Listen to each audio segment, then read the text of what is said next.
আসসালামু আলাইকুম রহমতুল্লাহি ওবারাকাতু। সম্মানিত মোহতারাম হাজরিন, বিবাহের প্রস্তাব বেশি বেশি আমার আসার তদবির ও ওজিফা কি আমল করলে, কোন আমলটি করলে আপনার বিবাহের প্রস্তাব বেশি বেশি আসবে, বেশি বেশি আপনার বিবাহের প্রস্তাব আসবে।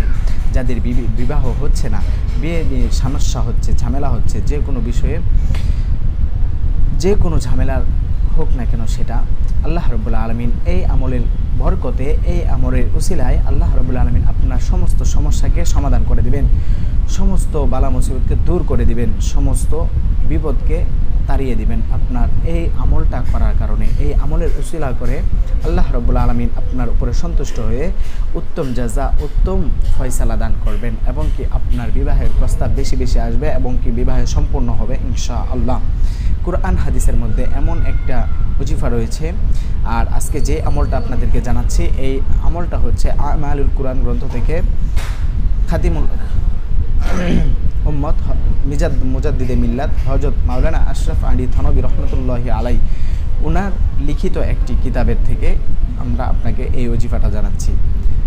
তো কোরআনের মধ্যে একটি ওজিফা রয়েছে, সূরা রয়েছে, যে সূরাটা পড়ার কারণে আল্লাহ রাব্বুল আলামিন আপনাকে এত নিয়ামত এবং কি এত ফজিলত দান করবেন, বেশি বেশি বিবাহের প্রস্তাব আপনার বাড়িতে পৌঁছাবে ইনশাআল্লাহ। তো সেই সূরাটা কি? সূরাটা হচ্ছে সূরা আহজাব। কোরআনে কারিমের মধ্যে একটি সূরা রয়েছে যেটার নাম সূরা আহজাব। তো সেই সূরাটা আমরা হরিণের চিল্লির মধ্যে, হরিণের চামড়ার মধ্যে, কাগজে হরিণের চামড়ার মধ্যে লিখলে সবচেয়ে ভালো হয়। যদি না পারেন তাহলে কাগজে লিখে ডিব্বায় ভরে মুখ বন্ধ করে ঘরে রাখলে মেয়েদের বিবাহের প্রস্তাব বেশি বেশি আসবে ইনশাআল্লাহ। আশা করি বুঝতে পেরেছেন। মেরা মুহতারাম হাজরিন, এমনই গুরুত্বপূর্ণ বিষয়গুলো প্রতিনিয়ত আপনাদের খেদমতে তুলে ধরছি। নিজেরা উপকৃত হবেন এবং কি অন্যদেরকে উপকৃত করার জন্য আমাদের ছোট্ট চ্যানেলটি সাবস্ক্রাইব করে পাশেই থাকবেন। ভিডিওটি বেশি বেশি শেয়ার করে দেবেন, আপনাদের মূল্যবান মতামত কমেন্টে জানিয়ে দেবেন ইনশাআল্লাহ।